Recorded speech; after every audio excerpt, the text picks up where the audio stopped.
झंपाट लौंडा।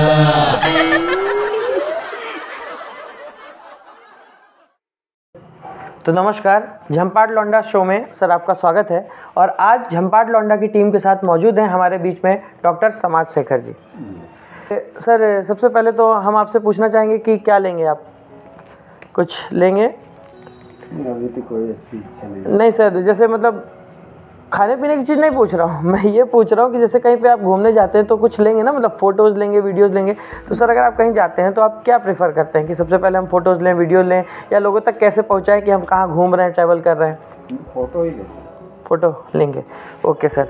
तो सर सबसे पहले तो मैं चाहूँगा कि आप लोगों को अपने बारे में खुद बताइए कि कहाँ पे आपकी स्कूलिंग हुई, कैसे आपने कॉलेज लाइफ पूरा किया, फिर आप कैसे कैसे अपनी ज़िंदगी में आगे बढ़े। हम अपने गांव में ही 5वीं तक पढ़े और गांव हमारा प्रतापगढ़ में कटरा गुलाब सिंह के पास है जी। और उसी गांव में ही हमारा भैरन नाथ धाम भी है जो पांडवकालीन है जी। और बचपन से इस धाम को भी के प्रति आस्था थी, समझ बढ़ती गई। तो सर मैं ये जानना चाहता हूँ कि आपका जो ये सफ़र रहा, आपने इतना कुछ किया समाज में, तो आप यहाँ तक कैसे पहुँचे?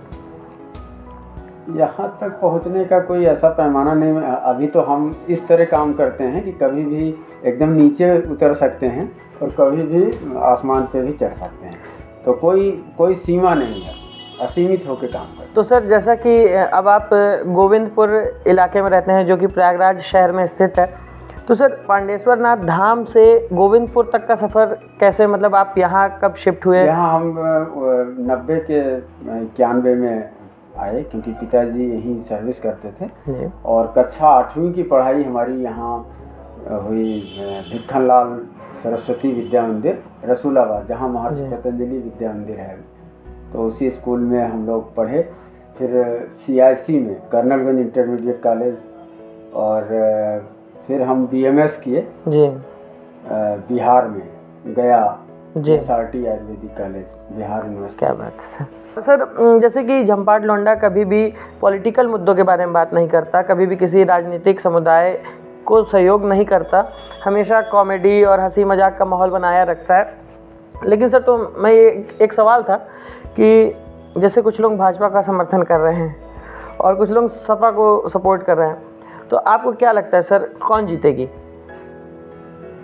देखिए, इस विषय पर हमारा जो सोच है, किसी पार्टी के बारे में हम कोई बात नहीं कर सकते, यहाँ तक कि चुनाव का रिजल्ट भी नहीं दे सकते, संभावनाएं भी व्यक्त नहीं कर सकते। हम ही नहीं, देश के समाज के प्रत्येक नागरिक को यह इस शुचिता का पालन करना चाहिए। हर आदमी पार्टी का कार्यकर्ता नहीं है। पार्टियां जो राजनीतिक हैं वो बहुत सारे काम वोट के चक्कर में करती हैं जी। तो मुझे लगता है कि अभी राजनीति में सुधार की आवश्यकता है और सुधार के संदर्भ में हमारा ये कहना है कि पार्टियां चुनाव न लड़ें, व्यक्ति चुनाव लड़ें, क्योंकि ये देश व्यक्तियों पे विश्वास करता है।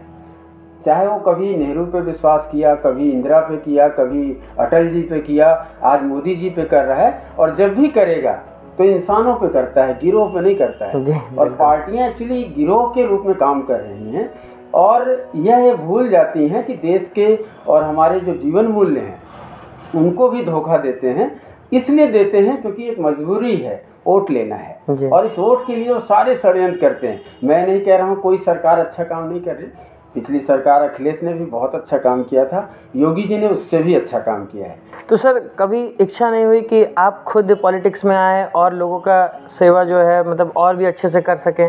2009 तक जी, या बचपन में, जब हम लोग बचपन मेरा जब था तो गाय भैंस भी चराने का काम होता था जी। तो हम लोग जब जिस दिन छुट्टी होती थी या छुट्टी से आ गए तो गाय वाय चरने गई है तो हम लोग की भी ड्यूटी लगती थी, चाहे वो ननिहाल में हो या अपने घर पे हो। तो जब जाते थे तो वहाँ तालाबों पे हम बैठे रहते थे, तालाब में पैर रहता था और गाय अपनी चरती रहती थी भैंस। और उस समय हम एक दो दोस्त ख्याली पुलाव बनाते थे जी। तो उसमें कहते थे, वो मेरा दोस्त बोलता था कि मैं घोड़ा लूँगा, बड़ा होऊंगा तो फिर मैं डकैत बनूंगा तो मैं उसको बोलता था कि मैं नेता बनूंगा और मेरे पास खुली जीप होगी, मैं ऐसा करूंगा। लेकिन ये बचपन की बातें थी जी। जैसे जैसे हम बड़े होते गए, नेता बनने का था, लेकिन वो नेता का जो आकर्षण था, जब हम थोड़ा सा 2005-06 में भैरवनाथ के ही सामने एक पुल के संघर्ष को लेकर, पुल बनाने को लेकर जब देखा कि सरकार कितनी मोहताज है, हमारे जनप्रतिनिधि कितने मोहताज हैं, यहाँ वो नहीं बना सकते, न पुल बना सकते हैं न सड़क, क्योंकि वो बनाना भी चाहें तो नहीं बना सकते, क्योंकि ये जटिल प्रक्रिया है, समाज ही इसका अवरोधक है। तब हमने समझा कि सच्ची समाज सेवा तब होगी जब हम राजनीति में नहीं होंगे। तो जैसा कि आपने सुना कि सर ने बताया कि अगर हमें देश की सेवा करनी है, जन सेवा करनी है, तो हमें ज़रूरी नहीं कि हम राजनीति में खुद उतरें, हम बाहर रह के भी देश की सेवा कर सकते हैं। अच्छा सर, जैसे बचपन की बात किया तो बचपन से एक सवाल आया कि जैसे सभी लोगों से कुछ ना कुछ गलतियां होती हैं, आपसे भी हुई होगी, हमने भी किया है, तो सर कोई एक ऐसी गलती जो बाद में लगा कि नहीं बड़ा मज़ा आया करके, ऐसी कोई गलती हो? ऐसी कोई ऐसा इंडिकेट तो नहीं है कि जिस गलती को करने के बाद बहुत मज़ा आया हो, लेकिन गलतियां हमेशा जी, ये जो गलतियां होती है ना, ये गलतियां ही सफलता की प्रारब्ध हैं। तो सर जैसे कि ज़िंदगी में सीखने के लिए हर इंसान के पास कोई ना कोई आदर्श होता है, तो आपकी ज़िंदगी में आदर्श कौन रहे? देखिए, अभी तक तो मैंने अपना एक गुरु भी नहीं पाया। मुझे लगता है गुरु जैसे होता ना, लोग कहते हैं मेरे गुरुजी हैं, तो अभी तक मुझे बिल्कुल गुरुजी जैसा कोई बात नहीं मिली है। व्यक्ति अपना खुद गुरु है, मैं इतना ही समझ पाया हूँ। और हम जितना अपने लिए काम करते हैं खुद के लिए, उतने ज़्यादा अपने को जान पाते हैं। हम ज़्यादातर दूसरों के लिए काम करते हैं, हम में से ज़्यादातर लोग दूसरों की चिंता करते हैं। जिस दिन हम अपनी चिंता करना शुरू करते हैं, तभी हम सबके काम के हो जाते हैं। तो सर सवाल जवाब के सिलसिले को हम आगे बढ़ाते हैं, और सर हम आपसे ये पूछना चाहते हैं कि हम लोगों ने इतनी सारी बातें किया, तो आपको कैसा लगा जब पेट्रोल का रेट बढ़ा सर, तब कैसा लगा? देखिए, पेट्रोल का रेट बढ़ा तो मेरा जो 500 रुपये का तेल था, देखिए इंडिकेटर कैसे होता है, पहले 500 रुपये के तेल में जितना काम हो जाता था, वो एक क्षण ऐसा आया कि वो 1000 में होने लगा। और अभी जब 12 रुपये की राहत मिली, 12 रुपये का कम हुआ, तो अचानक वो गाड़ी का मीटर जो है, क्योंकि आप उसी रेशियो में पैसा से तेल डलाते हैं, जैसे 1000 का गए भराया आपने, तो 1000 में जो किलोमीटर बताता है कि ये 225 किलोमीटर हुआ या 200 किलोमीटर, वो आपको तय करता है माइंड से। जी, तेल यहाँ 500 रुपये लीटर भी होगा तो इस देश के लोग उसका खर्चा कम नहीं करेंगे। बिल्कुल सही बात है, क्योंकि तेल उनका नीड बन चुका है। वो उसी से दौड़ते हैं, उसी से भागते हैं, उसी से खेत जोतते हैं, सब कुछ उसी से करते हैं। जी बिल्कुल। तो ऐसे में तेल तो एक बड़ा अहम मुद्दा है, लेकिन जो आम लोग हैं, आम लोगों के लिए कुछ ऐसे संसाधन भी विकसित किए जाएं जो बिना तेल के चलें, और जिसमें सौर ऊर्जा, हमारा जो नेचुरल रिसोर्सेज हैं, क्योंकि पेट्रोल पर हम बहुत आश्रित होते हैं, डीजल पे आश्रित होते हैं, तो उन मुल्कों पे आश्रित होते हैं जो लोग गोमांस खाते हैं, जो लोग हमारे भारत से, हमारे देश से मांस मांगते हैं और बदले में रियाल देते हैं, और उस रियाल के बदले हमें तेल मिलता है। तो बड़ा दुखद है, कभी कभी वो शर्त होती है कि आपको रियाल के बदले ही तेल मिलेगा। कोई मज़ेदार किस्सा जो आप बताना चाहें लोगों से, जो हमेशा के लिए यादगार बन के आपके दिल की डायरी में रह गया हो? जब हम 1990 में, हमारी उम्र 12 साल 13 साल थी, हम घर पे बिना बताए अयोध्या चले गए थे।